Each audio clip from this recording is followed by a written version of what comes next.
आदाब, मैं हूं अरशद डार। इस वक्त हमारे साथ है कश्मीर चैम्बर ऑफ कॉमर्स के प्रेसिडेंट शेख आशिक साहब। इनसे बात करेंगे जो एक अहम इशू, ख़ास तौर पे जब विंटर्स हमारे कश्मीर में आते हैं तो एक अहम इशू यहाँ पे स्टार्ट हो जाता है जब नेशनल हाईवे यहाँ पे कट ऑफ हो जाता है ड्यू टू लैंडस्लाइडिंग, जो रोड वाइडनिंग चल रही है उस वजह से, या स्नोफॉल जब भी होता है। जो पिछले दिनों में आपने देखा जब बर्फ़बारी हुई और जो एक मेजर पुल जो नेशनल हाईवे पे था वो भी डैमेज हो चुका था, उस वजह से 10-15 दिन लगातार यहाँ पे नेशनल हाईवे बंद रहा। उस वजह से इकोनॉमी पे और डायरेक्टली जो सबसे बड़ा इम्पैक्ट होता है, यहाँ की जो रेट्स है वो हाई हो जाती है। तो उस बारे में इनसे बात करेंगे। आपका बहुत बहुत खुशामदीद। जी, थैंक यू वेरी मच। जैसा मैंने प्रोग्राम के आगाज़ में ही कहा कि जब भी यहाँ पे हर साल ये एक मामूल यहाँ पे बन गया है कि जब भी नेशनल हाईवे यहाँ पे बंद हो जाता है ड्यू टू रोड वाइडनिंग की वजह से, लैंडस्लाइडिंग की वजह से, या बर्फ़बारी या रेनफॉल यहाँ पे होती है, तो सबसे बड़ा जो इम्पैक्ट यहाँ पे पड़ता है डायरेक्टली इमीडिएट मार्केट की रेट्स हाई हो जाती है। उस पर चैम्बर ऑफ कॉमर्स का क्या रोल रहेगा? देखिए, आपको ये समझना होगा कि रेट्स हाई क्यों हो जाती है। जो ट्रक 10,000 लेती है वो 20,000 पे आ जाती है, 20-20 दिन, वो 15-15 दिन रुक जाती है। और जब भी आपने देखा नेशनल हाईवे खुलती है तो LMVs को, लाइट मोटर व्हीकल्स को अलो किया जाता है। देखिए, हम उस सिचुएशन में हैं आज के डेट में, 2021 भी आ गया और we are still talking about national highway. बारिश कब आ जाएगा और रोड्स बंद कब हो जाएंगे, ये एक मेरे ख्याल से इंतहाई अफसोस की बात है कि हमें आज के तारीख में ये फिर बात ये नेशनल हाईवे की करनी पड़ रही है। पिछले आप देखेंगे कि पिछले 10 साल से मैं कश्मीर चैम्बर ऑफ कॉमर्स से डिफरेंट कैपेसिटीज़ में एसोसिएटेड रहा और मेरे ख्याल से डिफरेंट प्राइम मिनिस्टर्स के साथ हमने ये बात उठाई होगी, डिफरेंट चीफ मिनिस्टर्स, गवर्नर्स, और अभी तो LG आ गए।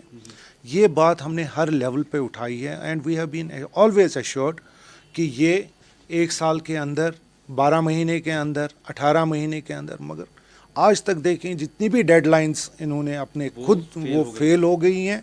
और ये हमारे प्रॉमिसेस नहीं है, ये गारमेंट्स के प्रॉमिसेस फेल हो रहे हैं। और जब यही प्रॉमिसेस बिजनेसेस की तरफ से फेल होते तो वो पनिशेबल एक्ट बन जाता है। तो मेरे ख्याल से गवर्नमेंट को एक अकाउंटेबिलिटी लानी चाहिए।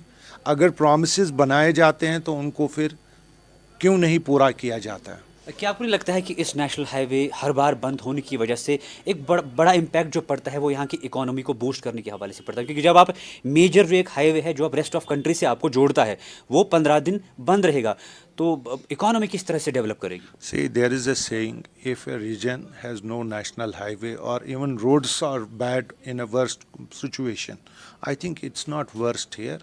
It's like there is no road. And it is an unfortunate thing कि आज के टाइम पे हम ये बातें कर रहे हैं कि इतनी एक बड़ी रियासत है, इतना एक बड़ा रीजन है कश्मीर डिवीज़न, वो कट ऑफ हो जाता है। तो मेरे ख्याल से ये एक प्रायोरिटी रहनी चाहिए। अब जो हो गया सो हो गया। LG साहब को देखना चाहिए कि ये जो नीचे बातें हो रही हैं इसको इम्प्लीमेंट क्यों नहीं किया जाता है, ये एक्शनेबल क्यों नहीं हो रही है, ताकि ये नेशनल हाईवे से जो सफ़र कर रहे हैं, यकीन माने आप, जम्मू डिवीज़न भी सफ़र कर रहा है और कश्मीर डिवीज़न भी सफ़र कर रहा है। डिमांड एंड सप्लाई ख़त्म हो रही है हमारी। विद द रिज़ल्ट क्या होता है, एंड कंज्यूमर जो एक आम आदमी होता है उस बेचारे को असरात सामने आ जाते हैं। उसको 10 रुपये की चीज़ 12 रुपये में मिल जाती है, 11 रुपये में मिल जाती है। मगर आपको ये देखना होगा कि आखिर ये कहाँ से स्टार्ट होता है और क्यों होता है। जब भी हमने आपसे बात की है यहाँ की इकोनॉमी को लेकर, यहाँ के नौजवानों की सलाहियत को लेकर, तो आपने अक्सर कहा है कि ये कौम तब तरक्की करेगी जब नौजवान अपने पैरों पर खड़े होंगे, अपने वेंचर स्टार्ट करेंगे। लेकिन जब भी नौजवान सरकार की तरफ रुख करते हैं अपनी आइडियाज़ को लेकर, जो कंसर्न डिपार्टमेंट्स है, कंसर्न जो चीज़ें हैं, वो आउट ऑफ बजट हमेशा होती है। अब नौजवान बैंकों की तरफ रुख करते हैं तो बैंक्स इस तरह की फॉर्मेलिटीज़ नौजवानों के सामने रखते हैं कि फिर वो खुद ही नाउम्मीद होकर वो अपने प्रोजेक्ट्स को नज़रअंदाज कर देते हैं। तो कोई एक इजी पॉलिसी नहीं होनी चाहिए कि बाकायदा, जैसे आपने कहा कि अकाउंटेबल होना चाहिए, एक स्मूथ एक सिस्टम होना चाहिए कि नौजवान अपनी प्लानिंग्स सरकार तक पहुंचाए। अगर जेन्युइन प्लानिंग है तो उनको बाकायदा मदद मिलनी चाहिए और अपने वेंचर स्टार्ट करने की उनको इजाज़त दी जाए। देखिए, मैंने अभी आपके साथियों को साथ भी शेयर किया कि इंशाल्लाह वेरी सून हमारे यहाँ AGM और इलेक्शंस होंगे। जब भी कोर्ट डायरेक्शंस देते हैं, अपने डिसीजन देते हैं, and we will immediately hold elections and AGM। और हम चाहते हैं कि जो भी आने वाला हमारा प्रेसिडेंट रहेगा, हम इंश्योर करें کہ یہ چیزیں جو باقی رہی ہیں, جو گورنمنٹ کو ساتھ ابھی یہ ایشوز ان کے ساتھ پینڈنگ ہے, جو جیسے آپ نے کہا کہ انٹرپرنورس کے لیے, دیکھیے اب یہ جو ساری پالیسیز ابھی تک آپ دیکھ رہے ہیں, پیکیج, ریوائول, یہ سارا ہم اس لیے کر رہے ہیں کہ ہمارے جو نوجوان ہیں, ینگ انٹرپرنورس ہیں, وہ کیسے اپنا ایک سیٹ اپ کھڑا کریں, نہ کہ we never encourage people to go for jobs. دیکھیں آپ کوئی کہہ رہا ہے کہ 4 لاکھ لوگ امپلائمنٹ, میں کہتا ہوں we rather go for being a job seeker, we have to create the jobs. تو ہماری کوشش رہے گی انشاءاللہ آنے والے دنوں میں بھی کہ ہم اپنے ینگ بڈنگ انٹرپرنورس کو انکریج کریں اور گورنمنٹ کو انشور کرے. یہ ہم آج بھی آپ کے تھرو بھی ارج کرتے ہیں کہ گورنمنٹ انشور کرنا چاہیے first priority should be given to the locals, be it from Jammu اور بی اٹ فرام کشمیر.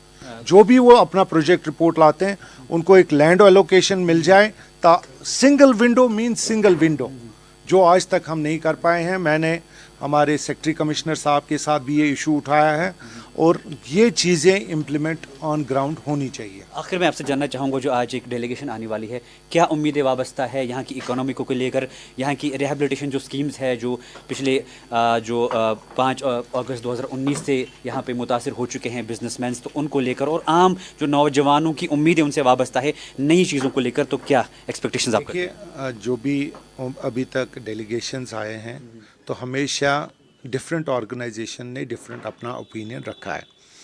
اب جو چیزیں نہیں ہو رہی ہیں ان کو ڈیفینیٹلی ہائی لائٹ کیا جائے گا.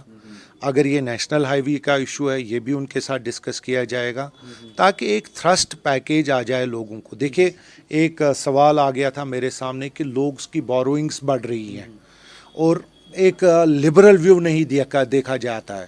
Are B I guidelines جو بامبے اور دہلی میں ہیں وہی سیم اپلائی یہاں پہ, جبکہ یہاں سالوں سال بند رہتا ہے. تو میرے خیال سے ایک لبرل ویو ابھی تک آیا نہیں ہے. جو چیزیں ابھی سینٹر میں پڑی ہیں وہ ویسی ہی پڑی ہیں. تو میرے خیال سے چیمبر کا رول آنے والے دنوں میں بہت بڑا اہمیت رکھتا ہے.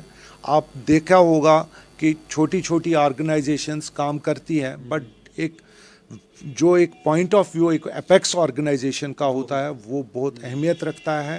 اور انشاءاللہ آپ دیکھیں گے آنے والے دنوں میں کہ اپنا چیمبر اپنے عروج پہ ہوگا اور ہماری جو بھی چن کے آ جائے گا ہم اس کو ہول ہارٹیڈلی ویلکم کریں گے. بہت بہت شکریہ عاشق صاحب آپ کا. یہ تھے شیخ عاشق, کشمیر چیمبر آف کامرس. آج ہم نے بات کی نیشنل ہائی وے کے حوالے سے, جو ہم نے بار بار کہا ہے کہ جب بھی یہاں پہ ونٹرز آتے ہیں تو ہمارا سب سے پہلا ایشو ہوتا ہے کہ نیشنل ہائی وے بند ہو رہا ہے, چیزوں کی جو قیمتیں ہیں وہ ان میں اضافہ ہو رہا ہے, ایئر ٹکٹس میں کی ریٹس میں اضافہ ہو رہا ہے, اور جو مین چیز آپ نے یہاں پہ دیکھی ہوگی جو اکانومی کی ہماری کیسے بوسٹ کرے گی, جو نیشنل ہائی وے آپ کو ریسٹ آف دا کنٹری سے ملاتا ہے, تو جب وہ 15 دن بند رہے گا تو آپ کی اکانومی کیسے بوسٹ کرے گی. تو امید کرتے ہیں کہ پریورٹی بیسس پر سرکار اس چیز پر غور کرے گی اور آنے والے وقت میں جو نیشنل ہائی وے ہے اس کو زیادہ بہتر بنانے کی کوشش کریں گے. کیمرہ مین فیصل ملک کے ساتھ ارشد ڈار, کشمیر.